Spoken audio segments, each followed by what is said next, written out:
Welcome to the My Money, My Lifestyle podcast, where we discuss all things money because whether or not we like it, money matters. I'm your host, Maya Fisher-French, and today we're going to talk about what it costs to live, especially if you are a young graduate who's just starting to work. This is a conversation that I actually was having with today's guest, Kirsty Scully, who's a financial planner. And Kirsty has young graduates coming to her wanting to make the most of their paychecks. And what she has discovered is that the cost of living is real. And Kirsty, a young graduate may feel like they've just got this massive windfall after being a student, but actually not so much. So welcome, Kirsty. Thank you. Thanks, Maya. Yeah, it's actually absolutely frightening when you break it down and what the costs are. I sometimes wonder how youngsters really do manage. And I mean, I've got my own, son in his 20s, so I have a very, very good understanding of the cost of living for young graduates. Yeah. Yeah. Well, let's start off with what a graduate kind of typically is earning. And I just want to frame the conversation we're going to have so people listening understand, the income levels we're talking about. So we're saying somebody, maybe they're a BCom graduate, and I had a quick look, Kirsty, I went to check what does a young BCom graduate earn? And they're looking at about 25 to 30,000 a month cost to company. So what, after tax, 26,000 Rand a month, I think. And then post-grad. So if you're a qualified CA or you have a very specialist degree, maybe you can be earning up to sort of 50,000 Rand a month, maybe. So after tax, about 41,000. So let's start with that as a base. Okay, that we're looking at anywhere from 26,000 a month to 41,000 Rand a month. But whatever you're earning, you're going to have basic expenses. So what are those basic expenses, Kirsty, going to look like? Yeah. Well, I mean, you've got to start with obviously where you're going to live. I mean, I know I always say to people, stay at home with mom and dad as long as possible because it's the cheapest place to stay. But realistically, yes, it's time to move out. It's time to grow up. It's time to start thinking about purchasing your own place. So whether it's a case of you actually going to be renting for a while, or whether you're going to actually be buying your own place, the point is it's going to cost you something to live there. And maybe you buy yourself a place, say a little 2-bedroom place, and it costs you 1.5 million Rand. You are looking at a bond repayment of probably somewhere around 16,000 Rand a month for that. Now, that is a huge amount of money when the funds are actually limited. I think we should probably start with maybe not. Let's get to when are you ready to buy a home? Because I mean, if you're sitting on 26,000 Rand a month, you're just not. Home ownership on your own is not really going to work. So I also want to look at home ownership and how we can go about getting that for the young graduate. But rent. What are we looking at rent if you're renting? 10,000 Rand? I would say generally about 10,000. If you're going to share with somebody, it's going to be cheaper. You can, if I think of people that I know sort of sharing at about 7,000 or 8,000 Rand a month, they're doing that. Maybe if you're really going a little bit smaller, maybe less facilities, you could probably get it in a shared room. Well, not shared bedroom. I'm obviously not referring to that. A shared sort of flat at 5,000 Rand a month. You could, but not all that much less. And then, of course, there's other expenses. You've got to be paying for the electricity. Maybe that's 1,000 Rand a month. For some people, even more, maybe closer on 2,000. Generally speaking, at least 1,000 Rand. And then, of course, you've got to eat. So what is it going to cost to eat? What is it going to cost for your Wi-Fi, your fiber? What is it going to cost for your fuel, for buying a car?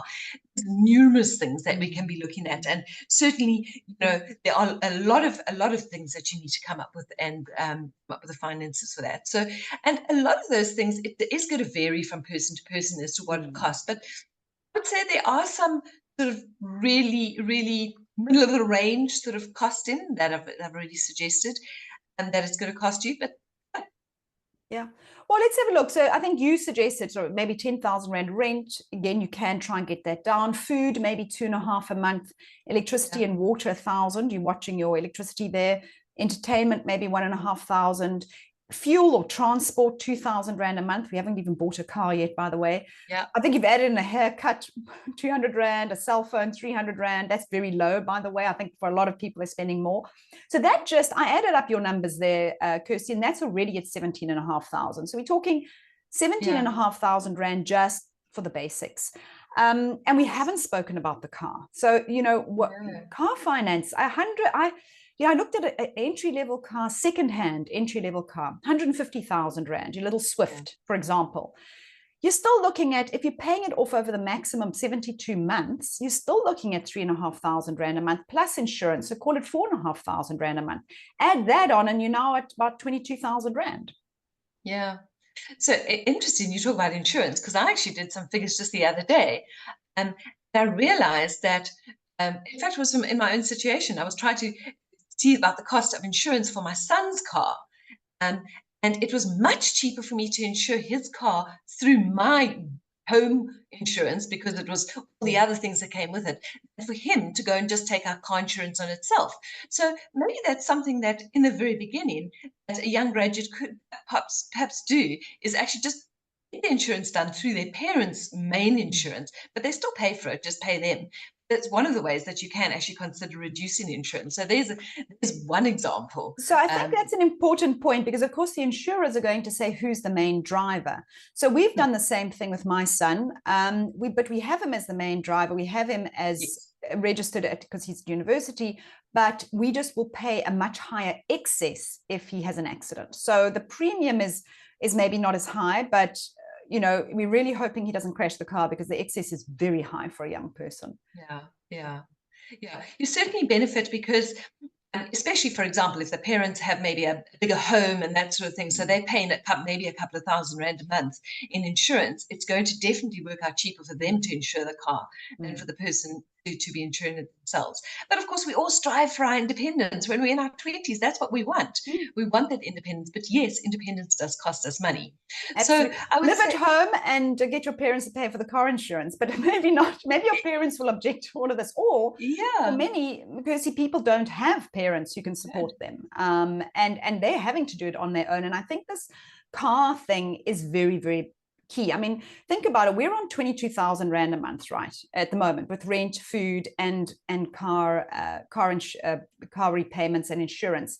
If you're earning what we said, 26,000, so you're the BCom graduate, you're already coming up close to it. But even if your take home pays 40,000 because you're now an actuary, or you've got a really big qualification, that car is still not, you can't go off and suddenly spend 400,000 Rand on a car. You can't. And that is why, ideally, what you want to do is get your first car somehow. Whether you're fortunate enough that maybe your mom and dad can actually give you a car, otherwise you can just get that smallest car just to get you from A to B for a few years. Then the deal is that what you need to be doing is not now sitting back and saying, oh, don't worry, I've got a car, I don't have to save anything. I always try and encourage my clients to say, well, even though you're not paying a car on a monthly basis, still put away whatever, 3, 4, 5,000 Rand a month for the next car, so that when you buy the next car, you buy it cash.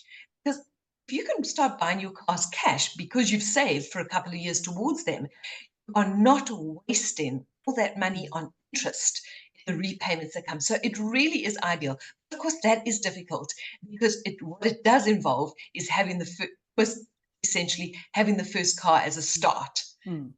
Because let's face it, we live in a country where you need to have private, you need to have your own car. It's not all that suitable to be using public transport. Absolutely. But I think I agree with you completely. You need a car. You don't need the car, right? and it's absolutely. That choice. And I see it in so many young people. They feel so excited. They're getting a salary and all of this, and they start looking. They've had their mind on a car for a while. They know exactly what they're going to buy. And it's actually that car that puts them under so much financial pressure. So yes, we're putting in a car in this budget, but we're going in at 150,000 Rand entry level, secondhand Swift kind of car, right? So we're not blowing out. But now we've spoken about the basic expenses. We've included car finance in there for people who will have to buy a car because they don't have, public transport is a challenge. But then what about saving for important financial things, your future, your retirement, insurance? What would somebody, a young graduate, be looking at for that? Yeah. So, of course, what I did just before we came into the meeting, I quickly did some numbers to actually just get a good idea. And I worked on a 25-year-old, okay, because I'm a firm believer you need to start saving for your retirement by the time you are at least 25. And so I was trying to think, well, how much would they want to be able to retire on? What is the amount? What is necessary? Now, bear in mind, we are talking about graduates here. So I'm not going to go very low on the retirement savings, but what I've done is I've actually done two lots of figures. And I've given you an idea of if you would like to retire on, let's say 30,000 Rand a month, which is not a lot. So here I'm expecting that perhaps in a typical marriage, he would have 30,000 Rand and she would also be saving towards 30,000 to give them at least a fair amount of income when they retire. So we're talking about one person here saving for 30,000. If a 25-year-old starts to save and wants to retire by the age of 65 with 30,000 Rand a month, and 30,000 in today's value, 30,000. And I'm going to assume they then live until about 95. So they're going to, in other words, they've got to provide their own income for 30 years. They need to start with saving just over 7,000 Rand a month. Sure. So that's your very, very basics. And all that's going to get you is 30,000 Rand a month, which is, of course, not a lot of money. I did the same figures again. I said, maybe this person who's a graduate wants to retire with, say, 45,000 Rand a month, which I think is a little bit more realistic. And for that, you need to be saving at least about 10,500 Rand a month. And of course, when I say 10.5, I mean that must then, until you are age 65, increase by 6% per year. And made the assumption that the capital is going to grow by 10% per year. So quite a number of assumptions I'm using in there, but the point is that it's a lot of money that you've got to take out of your measly little income that you're actually getting. So yeah, that takes us from that 22 wow. that we spoke of as fairly basic. Now we can put on, say, another 10,000 Rand or so for retirement savings. You're now on 32. We're now on 32,000. Now, keep in mind that we said that the BCom graduate's taking home 26,000. So already we're looking well over that amount. Okay. Yeah. So what else? Okay, that's retirement. Really important to start young. But medical cover, insurance. I mean, those are things we also need. So yeah, your fairly basic. I'm going to call it hospital plans, okay? I'm not going to mention any companies or anything. The fairly basic hospital plans through a medical scheme are costing in the region of about 2,500 Rand a month, this sort of thing, for an individual, which is an incredible amount of money. Ideally, one does want to be part of a medical scheme, but it's a little bit of a way out here. If your finances cannot afford it, you can consider medical insurance. Okay, medical insurance is never going to cover you for the amount that a medical scheme as such is going to cover you for, but it is there essentially if something really bad goes wrong, you're in an accident or something like that, you're in hospital. And that is the sort of cover we're looking for.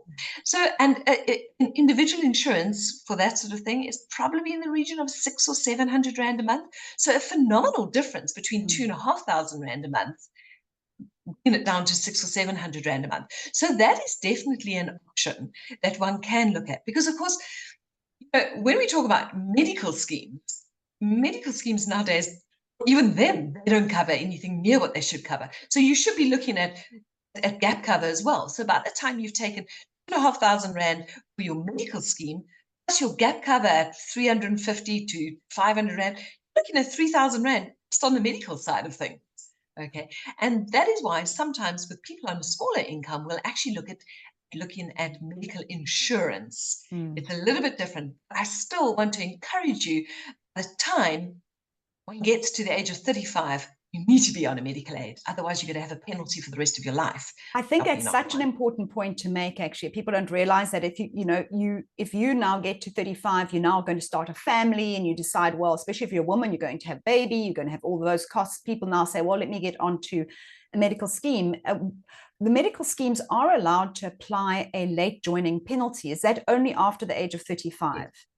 That's correct. It's after the age of 35, and basically it happens to everybody. So you might have gone and worked in London for a couple of years and been on the NHS or something like that. You come back to South Africa, sorry, you're going to have a late joiner penalty. There is one exclusion where we generally don't see late joiner penalties, and this is something very important. Is when people take it out through group benefits. So in other words, if you go and work for one of these big companies that offers group benefits, in most cases, if they put you onto their medical scheme, medical aid, another word for it, okay, you'll find that there's no late joiner penalty. So that is another reason why it's actually quite good to work for a company which has got group benefits. And even if you work for a smaller company, maybe 10 people in the company, if your company doesn't offer group benefits, meet with a financial planner, introduce a financial planner to the boss as such and say, we want group benefits. It's not necessarily going to cost the company anything, because it's still going to be coming essentially off what you're earning, but it becomes cost to company and the taxation is different. And of course, then you can benefit through things such as getting going onto a medical scheme without a late joiner penalty.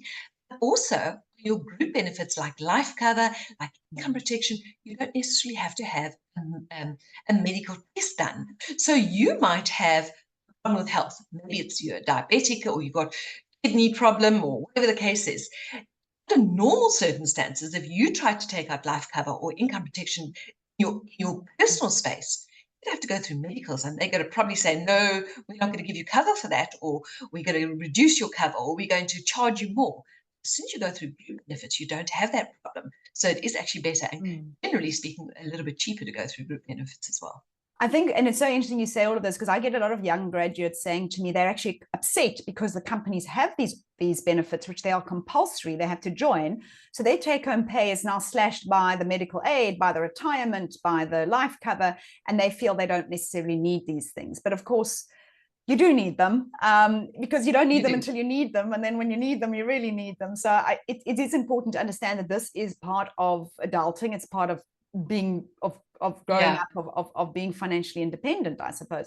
And the other one that I know you put in the budget here is, now, I mean, already we've blown the budget, so we're already struggling, but, income protection. So, you spoke about group benefits, and obviously if I work for a company, that's absolutely fine, because if something happens to me and I can't work for a few months, they may be able to cover it.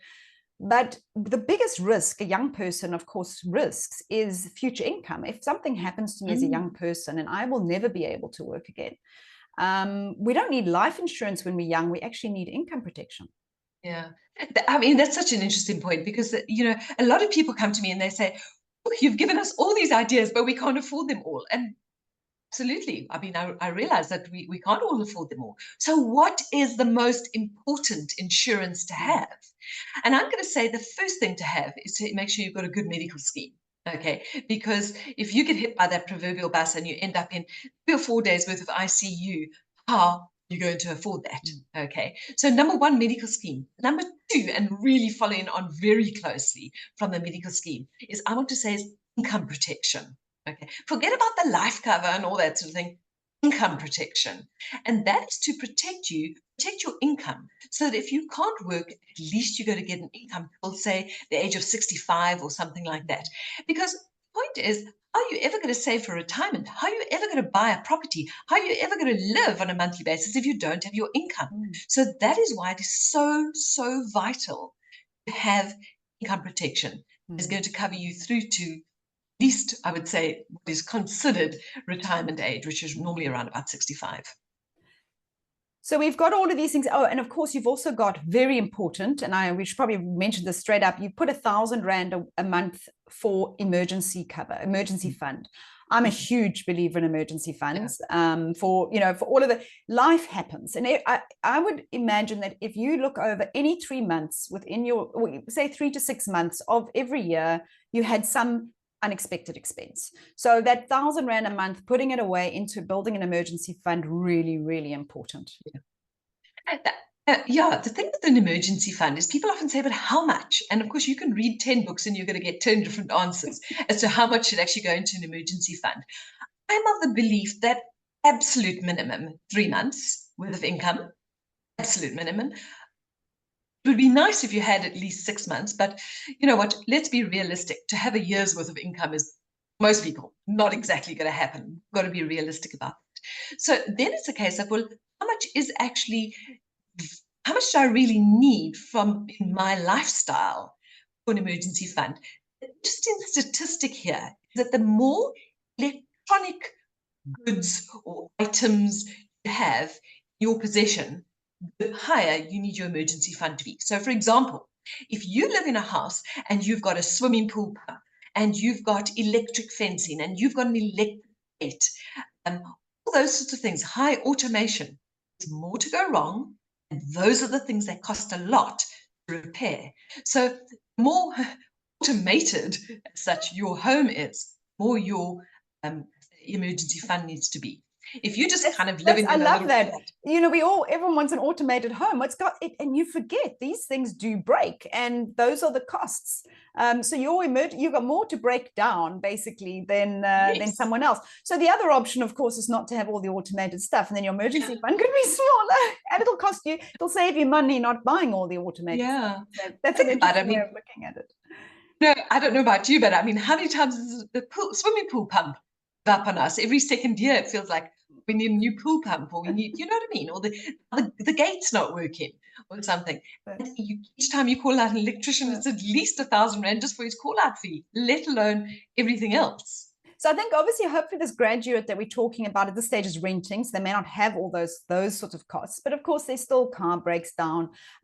Even if you have a medical cover, sometimes there are things that are not covered by the medical cover. Many graduates are also supporting family, extended family, so that emergency fund really, really important. But now we just, when I add up now and I look at, I think we're on about 37,000 now, in terms of we add everything that we wanted to put into this. So remember, we started off with a BCom graduate earning 26,000 after tax, and we're sitting at a high specialized degree sitting at maybe 41,000 after tax. We're pretty close now to that specialist degree, and we have not, by the way, bought a house yet. We're only renting. No. So this is the next question, is I get so many young people who say, I'm behind the curve because I haven't bought a house, I haven't got this, I haven't got that. Getting ready for home ownership and doing these numbers is incredibly important. But, how much do we need? What are we looking at? You said up front, a property for 1.5 million, that's a little apartment. You're looking at what, 16,000 odd repayments, plus of course you'll have levies, all of those, maybe another 1,500. So that property ownership's costing you about 17,000, call it 18,000, let's round it up, 18,000.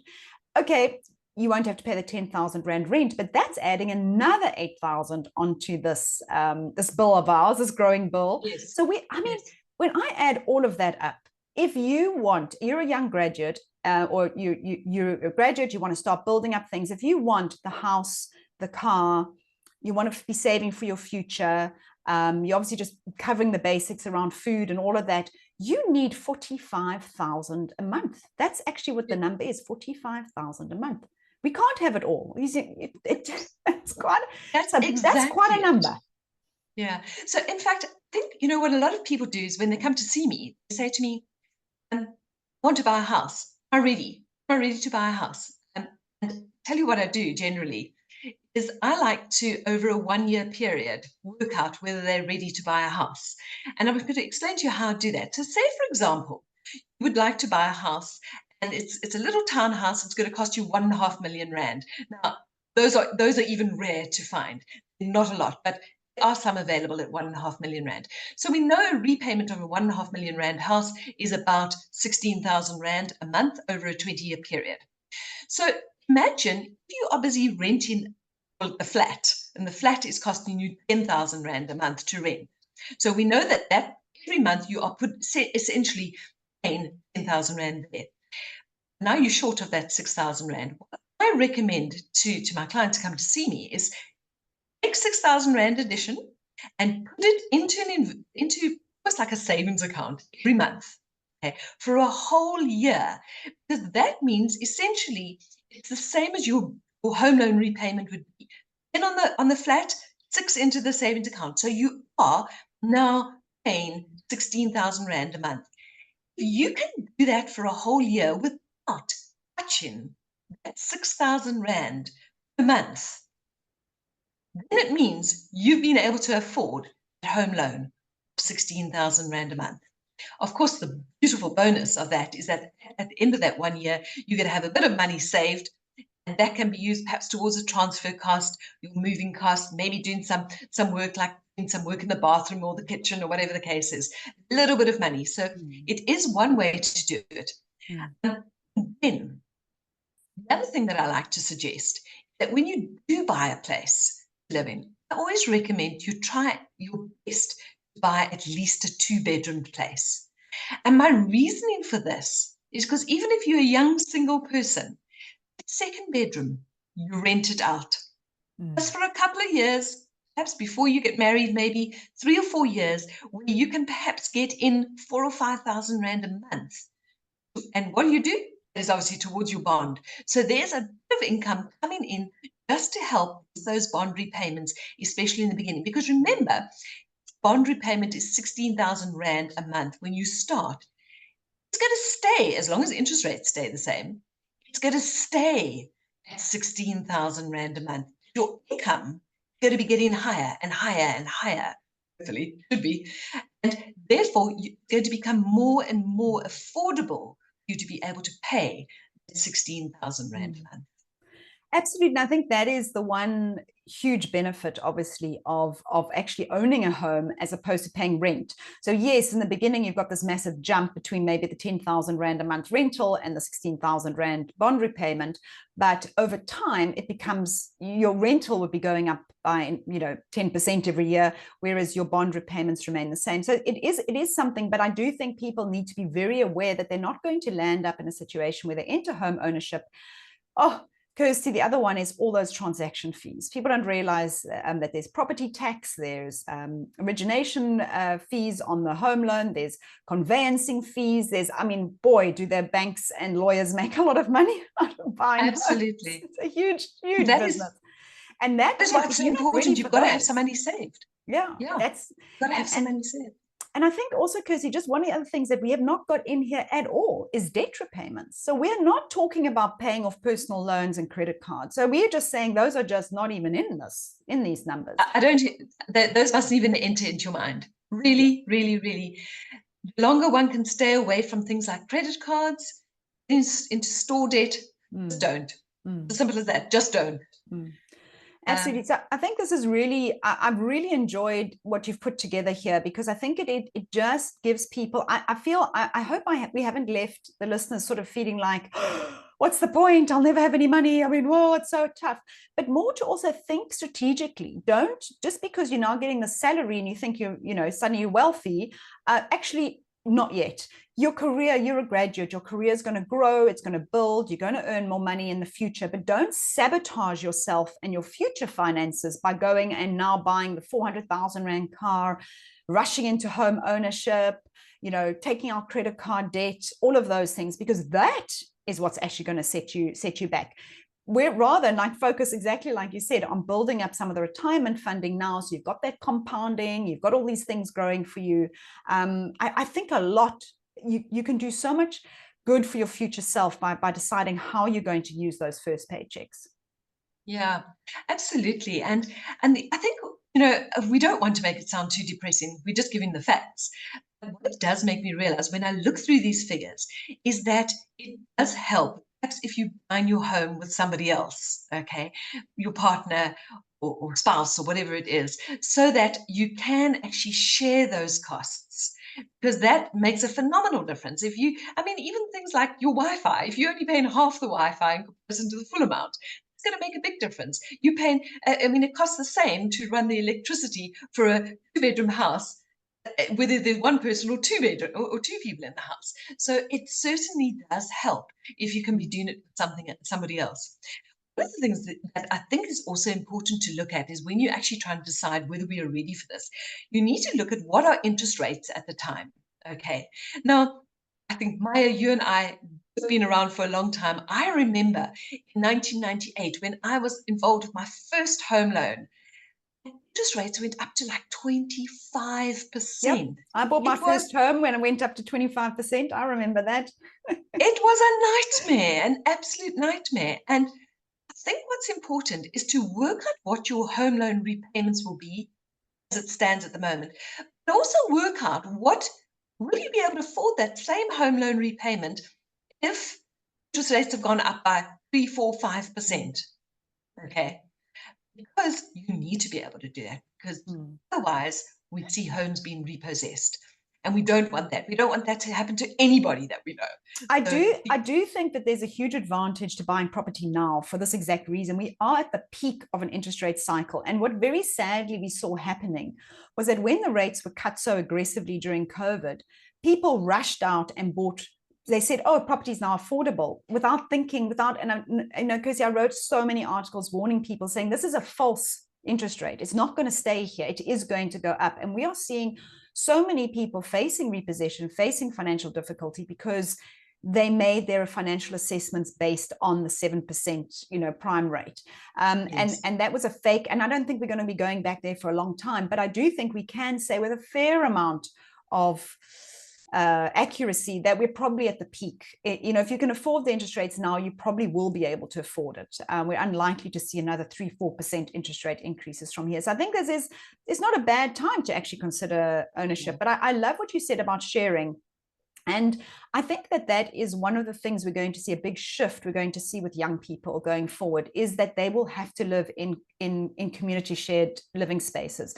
Now, whether that's a love interest person that you're going to live with, or somebody that you friends that you just share with. I actually met some young woman from Japan recently, and in Japan, everybody does shared living. That is how you live. No one can afford to live on their own.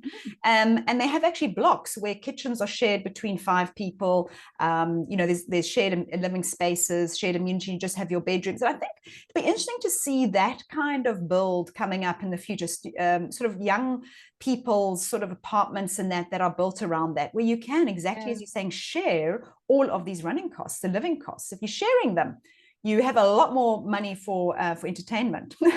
Yes, well, exactly. And what I've seen really can work quite well, especially for young graduates. They can be friends, no romantic, no romance between the two of them, can literally be buying a place together, live in that place for a couple of years. And then when they're kind of ready to move off and go into maybe a bigger home or with their future spouses or partners, they can keep that original house between the two and rent it out as like almost like a little business. So there are opportunities, definitely, for friends to be buying together and saving on costs. So I think there's definitely ideas you can do around that. Yeah. Well, I think it's been really insightful. I think it is quite shocking to me that you kind of need, basically, if you want a little entry-level car, entry-level home, food on the table. I mean, I think we put in 1,500 Rand a month for entertainment, and you're doing the right things in terms of medical cover, retirement, you're looking at 45,000 a month. That's actually the number. So again, it doesn't have to be the number. There are ways to work around it. There are things you may have to live without, but and maybe it's shared living. But I think this is the number that we were looking for, and I think that gives us all a little bit of a reality check, Kirsty. So thank you. I think also let's just give some people some encouragement. That we've just been talking about basic salaries when you first get into the workplace. And I can tell you, if you're well qualified, your salary is going to move up, up, up, up.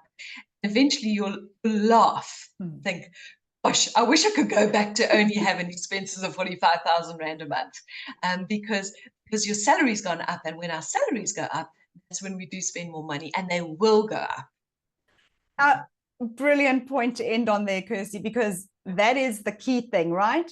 The higher the salary, the bigger expenses. So if you can actually learn from a young age to live on a budget and to have a plan, then the money the future earnings that you'll have, you'll be able to manage them properly and actually maximize them, rather than just landing up one day, waking up and say, how did I get here? How did I get into this state? Why am I sitting with a 10 million Rand home and all the associated running costs? So actually brilliant point to end on, and thank you. Thank you.